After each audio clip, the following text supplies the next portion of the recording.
Yeah, because sometimes people listen online, so I'd rather wait till the end to have questions.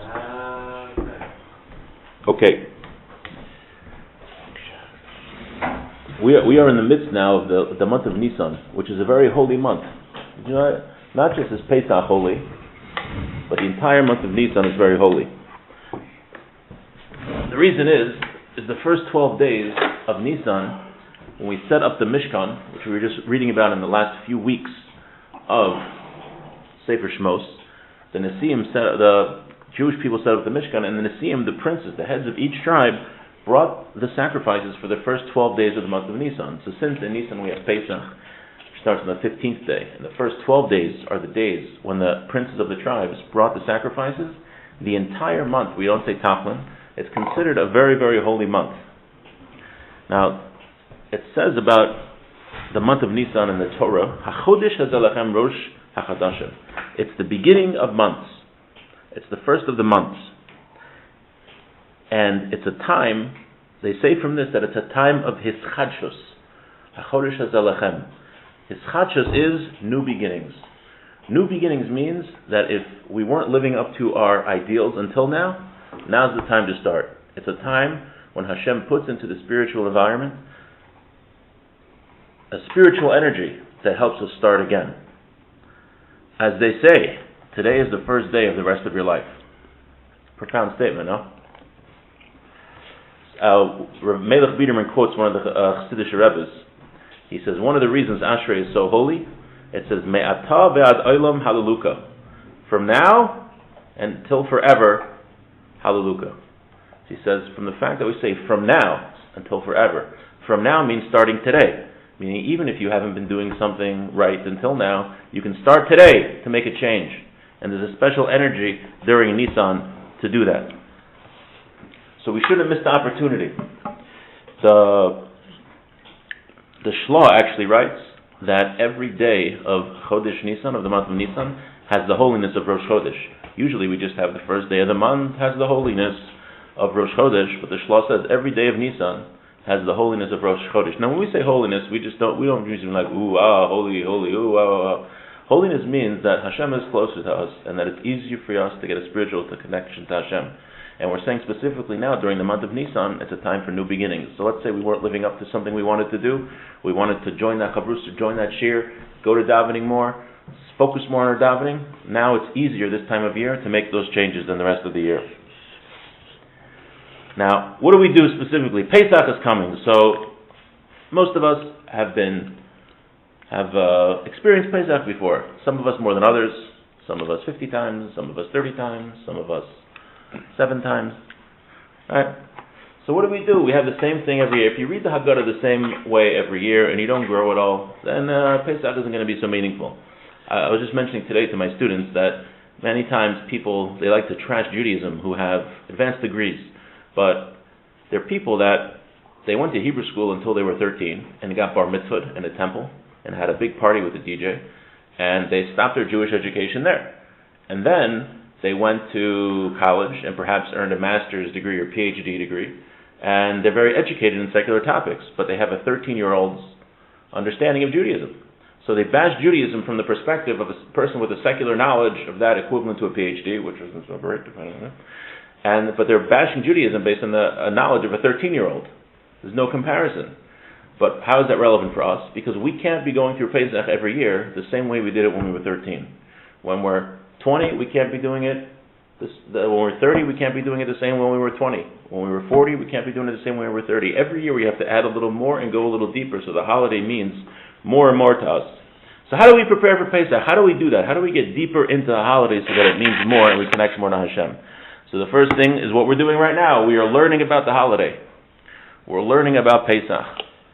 Because the more Torah you learn about the holiday, the more you connect to the holiday. It's actually very important not to just study the Torah of the holiday before the holiday, but on the holiday itself. There's a special kedusha. Learn Maseches Pesachim.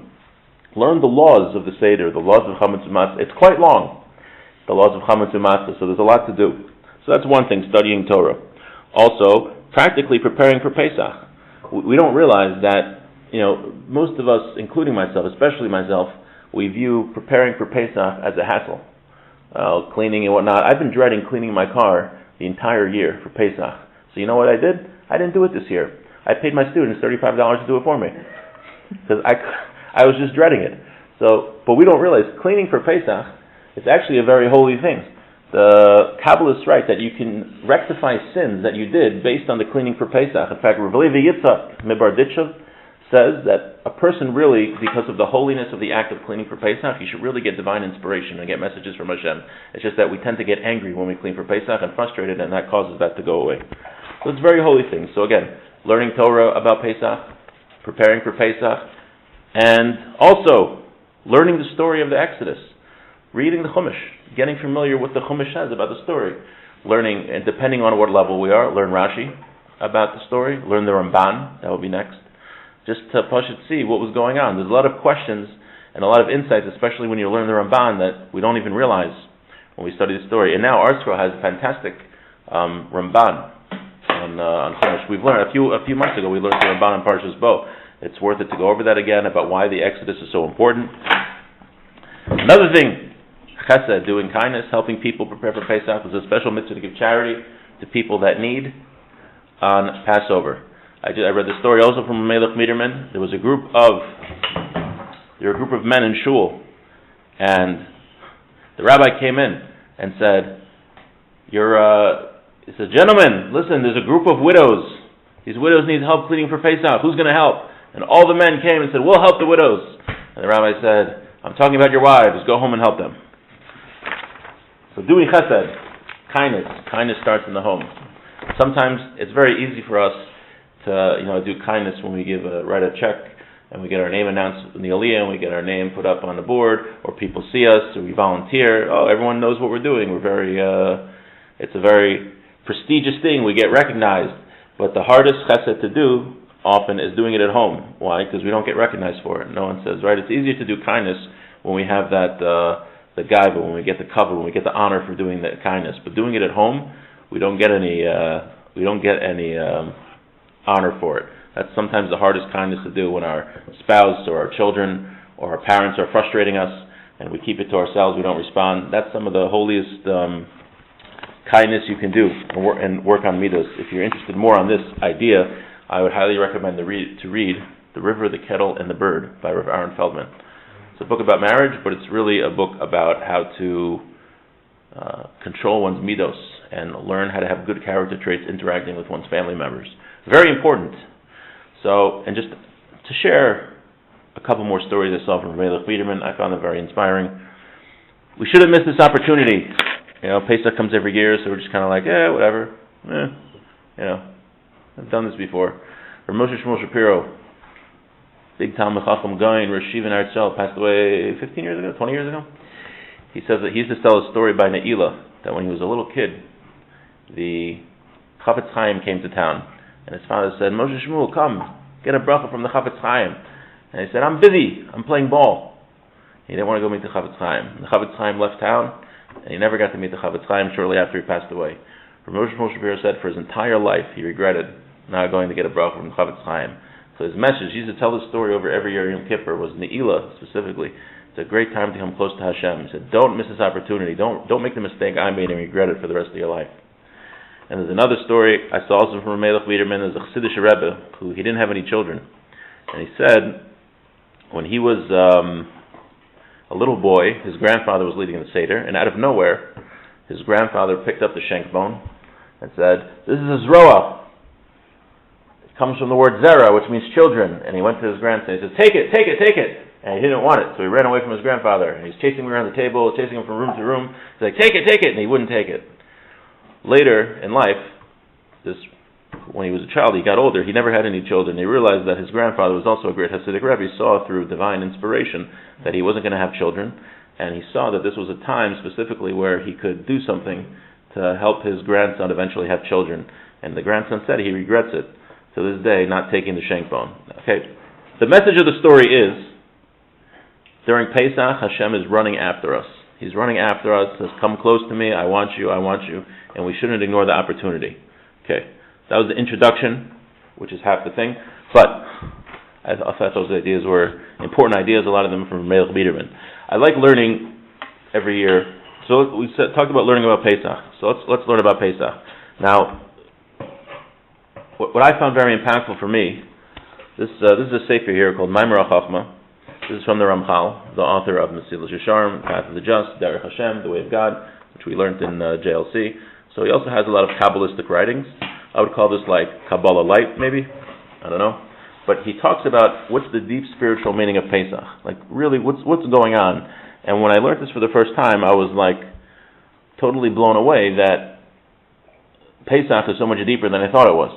Meaning, what's going on in the realm of human history and our souls and the impact on the Jewish people in the world is so much more profound. So I don't think we'll finish the whole. He has a whole chapter just on the Seder, what we're doing in the spiritual world with the Seder. So I thought we could learn that together.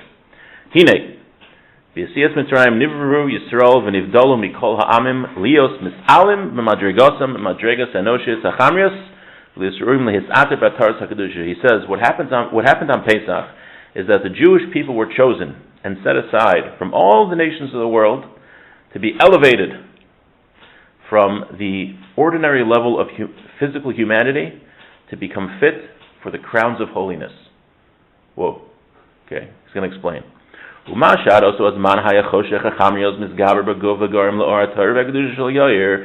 the time of Pesach. He says what happened was that humanity was so physical that it was impossible for holiness and Torah to be received by humanity. What happened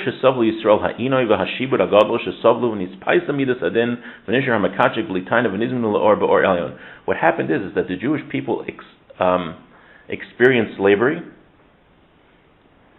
and when they experienced slavery, that prepared them that they could have the ability to come close to Hashem and have holiness. Now, why was humanity so impure that they couldn't have a connection to Hashem? It was because of the original sin of Adam and Eve. Before Adam and Eve sinned, evil was something that was outside of human beings. When they sinned, evil became part of us. So at that point, when evil was part of humanity, it was impossible for any human beings to come close to Hashem to the point to receive the Torah. It was only through an atonement that the Jewish people experienced of the slavery in Egypt and the suffering that they had, which atoned for that sin, that made them befitting to receive the Torah, because the leaving of Egypt was the beginning of the receiving of the Torah. When we were separated as a nation, when we say chosen people, that doesn't just mean that Hashem likes us more. What it means is that our whole spiritual makeup was changed. V'hine, b'layla zeh, on this night of Pesach, kol zeh mitzchadesh u'mitzayrer ma shenasa b'rishayna v'zeh atzmos yihu el ha'geula ha'achrona sheteyaseh. Every year on Pesach, this happens again, that the evil within us becomes extricated every year on Pesach. So what he's saying is that what happened at the original Pesach, when we were taken out of Egypt, that happens again and again every single year on Passover. So it's not just that we're commemorating some event which happened 3,000 something years ago. But every year on Pesach, the same spiritual force which removed the uncleanliness, preventing us to become close to Hashem, that happens every year on Pesach. That happens again. Now he's going to go through each. That's Pesach in general. And what happens at the end? Every year on Pesach, since the evil is being removed for us a little more and a little more, it's leading to the final redemption, because the final redemption is going to happen when all of evil is removed. So every year on Pesach, it brings us a step closer to the final redemption. He says, he's going to say later on, if we'll get up to it, I think that every year of the Seder is like an axe. We're chopping down the tree, we're getting a little closer to bring Mashiach and the final redemption. And he says, V'amnam. Now he's going to talk about the details of the Seder itself. V'amnam, Iker ha-Seder tali b'dal dvarim. The Seder is dependent on four things. Vein Pesach, Matzah, Maror, b'dal kosas, and the four cups. V'atan nivar in yonam. Now I'm going to explain them. Let's go through a couple of them. Hine, Seref Hagolus Kfar B'Yarnish Zahaya Mashatir Yisrael V'Hotim Mehema Zuam HaKadosh Yochel Achar Kach L'Kabel Or HaKadosh V'Zeh Inyin HaMar Shehu V'Yimros Chayim. Why do we eat the mar? The mar represents, like we just said, the suffering in Egypt removed the zuama. Zuama is a spiritual impurity that it was in humanity. When the Jewish people experienced the suffering in Egypt, that removed the zuama. So when we eat the mar, that commemorates the removal of this spiritual impurity, and also when we eat it, it removes spiritual impurity from us. spiritual impurity means a barrier between us and God. So when we're eating the maror, we are commemorating the suffering the Jewish people had in Egypt, but not only that, by eating the maror, we're actually removing barriers between us and Hashem. Now,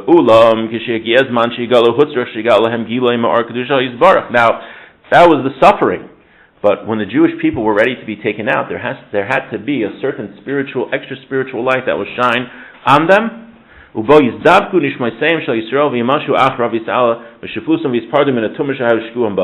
Their souls had to be uplifted even more and be separated from the impurity.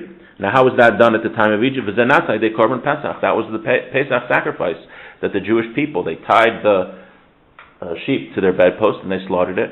That was bringing the Jewish people shining a spiritual light. So the maror and the suffering was to undo the evil that was in them. The Pesach sacrifice was in order to shine the spiritual light on them. Now, unfortunately, we don't have the Korban Pesach anymore, so we're lacking this. It says, Mashchu kulachem shepershuzel mishchadim avazor kulachem tzon shel mitzvah. V'amnam odo tzach Yisrael l'shiyah gufa muchanim umzum l'oaroi. Let's just finish with this. He says now, that's very nice, but their bodies, the bodies of the Jewish people, had to be prepared, had to be ready to get close to Hashem and to accept the spiritual light. So what did they do for that? We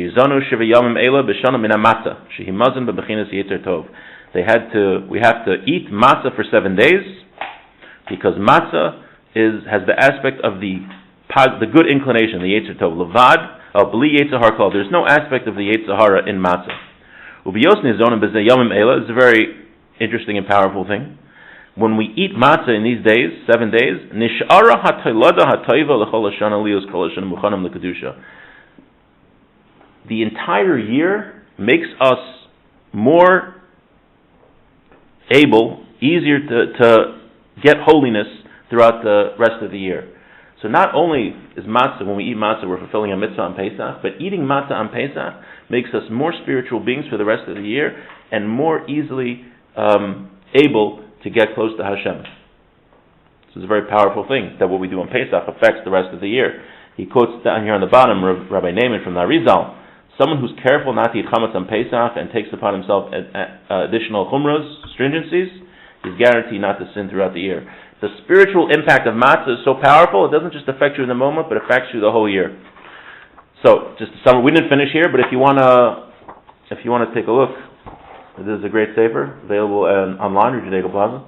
But then he goes and talks about what the 4 cups do and the different parts of the other parts of the seder.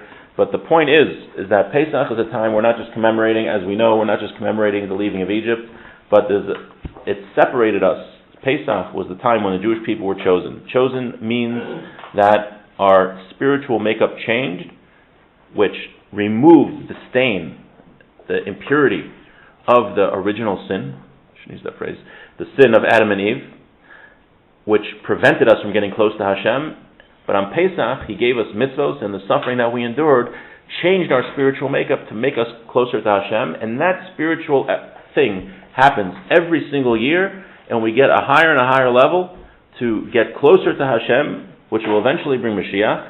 And what the mitzvahs that we do, matzah, when we eat matzah during the 7 days of Pesach, the 8 days of Pesach, that impacts our spiritual makeup for the first year, and we shouldn't be like the little boy who missed seeing the Chafetz Chaim. The Chafetz Chaim, Hashem is coming, Hashem's chasing us.